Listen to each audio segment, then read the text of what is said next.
प्रिय भैया बहनों, आपके अपने अनुभवी शिक्षा ज्योति चैनल पर आपका हार्दिक स्वागत एवं अभिनंदन है। अभी हम कक्षा 10 का पद्य खंड पढ़ा रहे थे। ये बराबर कोर्स पूरा किया जाएगा, चलता रहेगा, लेकिन कुछ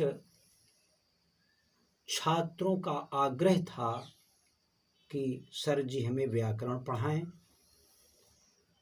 तो हम आज संधि प्रकरण से व्याकरण प्रारंभ कर रहे हैं। ये हर कंपटीशन, हर विद्यार्थियों के लिए, छात्र छात्राओं के लिए उपयोगी सिद्ध होगी।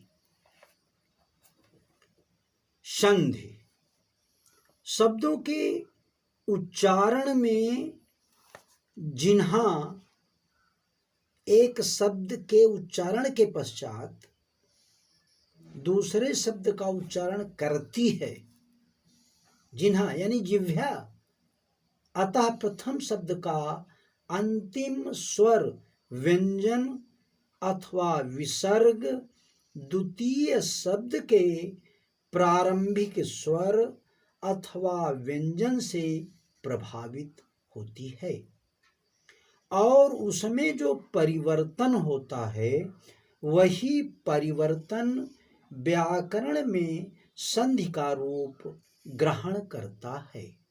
फिर समझें, शब्द के उच्चारण में जिन्हा यानी जिह्वा एक शब्द के उच्चारण के पश्चात दूसरे शब्द का उच्चारण करती है, अतः प्रथम शब्द का अंतिम स्वर व्यंजन अथवा विसर्ग द्वितीय शब्द के प्रारंभिक स्वर अथवा व्यंजन से प्रभावित होते हैं और उनमें जो परिवर्तन होता है वही परिवर्तन व्याकरण में संधि का रूप ग्रहण करता है।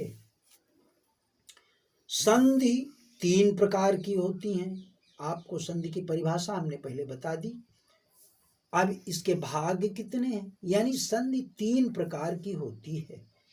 नंबर 1 स्वर संधि या अच संधि, यानी इसको अच संधि भी कहते हैं, अर्थात नंबर 1 स्वर संधि या अच संधि। नंबर 2 व्यंजन संधि या हल संधि, इसको हल संधि भी कहते हैं।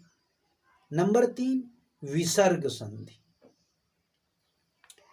तो अब हम स्वर अथवा अच संधि के विषय में इसकी परिभाषा बताएंगे और इसके आगे चलेंगे। तो नंबर 1 स्वर अथवा अच संधि।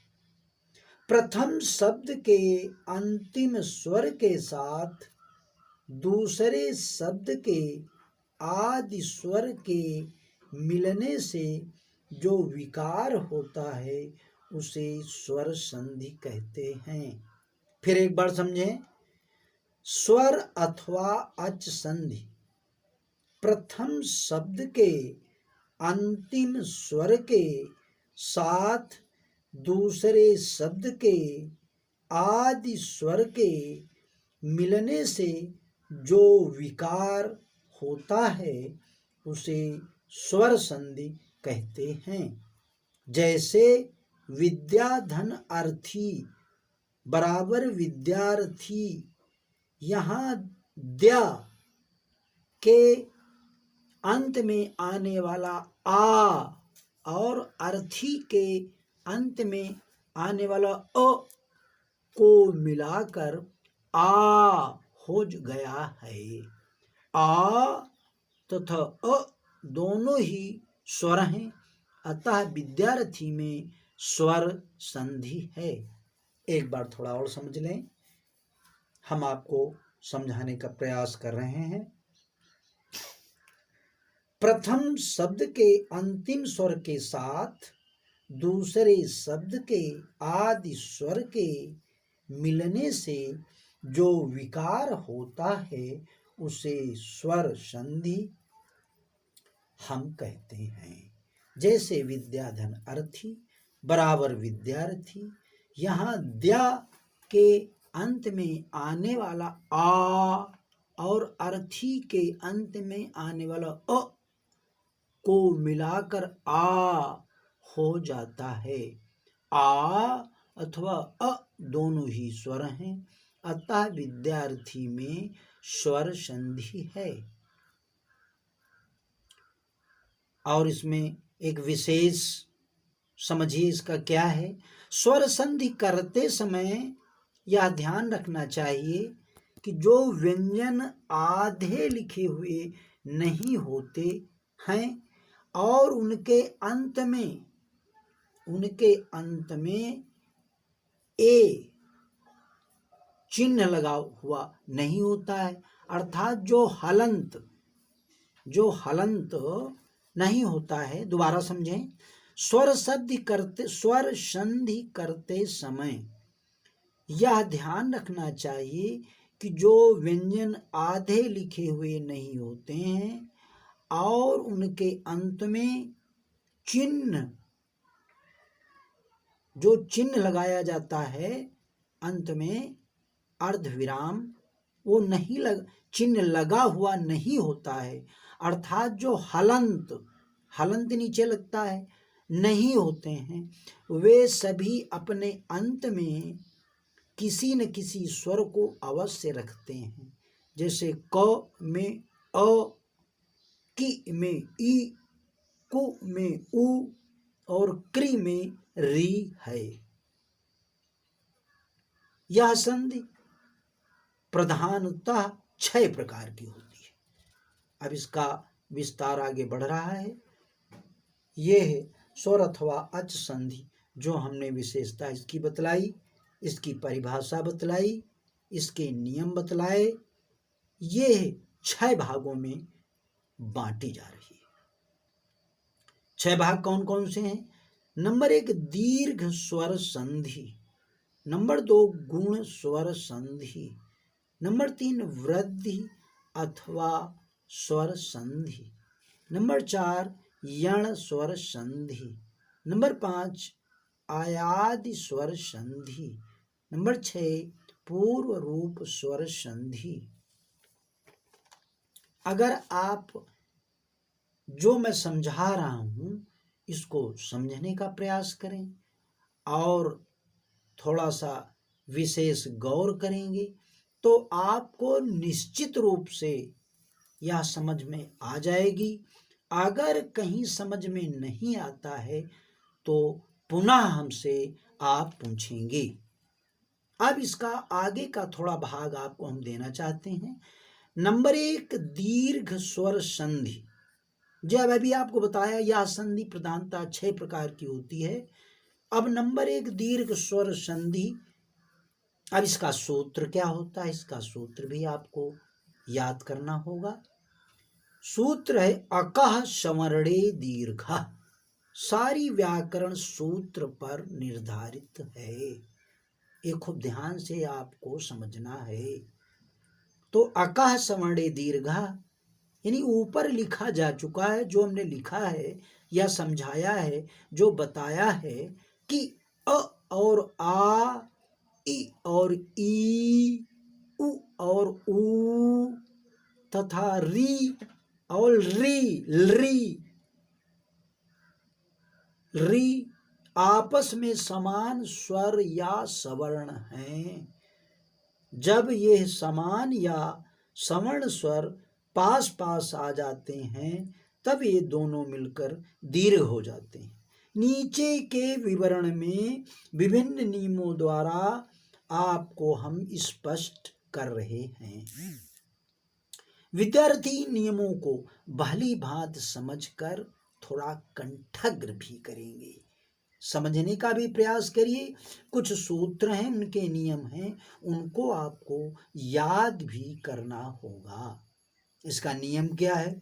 क यदि अ या आ के बाद अ या आ आए तो दोनों के स्थान पर आ हो जाता है। इसका नोट देखिए। प्रथम शब्द का अंतिम स्वर व्यंजनों पर मात्रा के रूप में तथा दूसरे शब्द का आदि वर्ण मूल स्वर के रूप में आता है। संधि होने पर मूल स्वर दीर्घ मात्रा के रूप में आ जाता है। जैसे अ धन अ बराबर आ, धन धन अर्थी बराबर धन में अ, यानी धन धन अ, धन अर्थी धनार्थी शब्द बनता है। उसी प्रकार से अ धन आ बराबर आ, हिम धन आलय बराबर हिम, धन अ धन आलय बराबर हिमालय। विसर्ग लगा देंगे तो यह हो जाएगा। आ धन अ, आ बराबर क्या होगा? आ विद्या धन अर्थी, विद धन आ, धन अर्थी बराबर विद्यार्थी। आ धन आ बराबर आ, विद्या धन आलय बराबर विद्या धन आ, धन आलय। फिर एक बार देखें, आ धन आ बराबर आ होता है, तो विद्या धन आलय बराबर विद्य धन आ, धन आलय विद्यालय, ऐसा होता है। अब नियम खा देखें। यदि ई या ई के बाद ई या ई आए तो दोनों के स्थान पर ई हो जाती है। जैसे ई छोटी ई बनी हुई है, ई धन ई बराबर ई, गिर धन इंद्र बराबर गिर, धन ई धन इंद्र गिरीन्द्र। ई धन ई बराबर ई, कप धन ईसा बराबर कप, धन ई धन ईसा कपीसा। ई धन ई बराबर ई, मही धन इंद्र बराबर मह, धन ई धन इंद्र बराबर महेंद्र। उसी प्रकार से ई धन ई बराबर ई, श्री धन ईसा बराबर स्र, धन ई धन ईसा बराबर श्रीसाह। अगला गाखंड देखिए। यदि उ या ऊ के बाद उ या ऊ आए तो दोनों के स्थान पर ऊ हो जाता है। जैसे उ धन उ बराबर ऊ, भानु धन उदय बराबर भान, धन उ धन उदय भानुदय।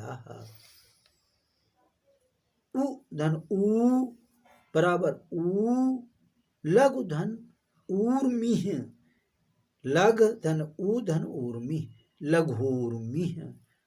ऊ धन उ बराबर ऊ, यानी बधु धन उन्नति बराबर बध, धन उ धन उन्नति बधुन्नति। ऊ धन उ बराबर ऊ, बधु धन ऊर्मि बराबर बध, धन उ धन ऊर्मि बधूर्मि। अब नियम खंड खा, का खा गा, इसके बाद घा देखें, आपको हम समझा रहे हैं। यदि री री के बाद री या री आए तो री हो जाता है। री का प्रयोग न के बराबर है, री का री हो जाता है। जैसे री धन री धन री, पितृ धन ऋणम, पितृ धन री धन ऋणम पितृणम। फिर देखें, थोड़ा क्लिष्ट है, मन लगाएंगे आ जाएगा। री धन री बराबर री, पितृ धन ऋणम बराबर पितृ धन री धन ऋणम पितृणम। होत्री धन ऋकारा, री धन री बराबर री, होत धन री धन ऋकारा होत्रिकारा। ऊपर कहे गए चारों नियमों को एक करके नीचे लिखा हुआ एक नियम बन जाता है। यदि ह्रस्व या दीर्घ अ इ उ री और री के बाद उनके सवर्ण स्वर आए तो उन दोनों के स्थान पर क्रमशः आ ई उ री हो जाते हैं। इसमें संधि प्रकरण में जो हमने आपको पढ़ाया है थोड़ा आपको समझने का प्रयास करना होगा। जो समझ में ना आए उसे आप बराबर पूछ सकते हैं, लिंक के नीचे दिया गया है। आप अपने मित्रों को भी शेयर करेंगे, आप स्वयं लाभ उठाएंगे और अन्य मित्रों को भी इस लाभ का फायदा देंगे। धन्यवाद, नमस्कार।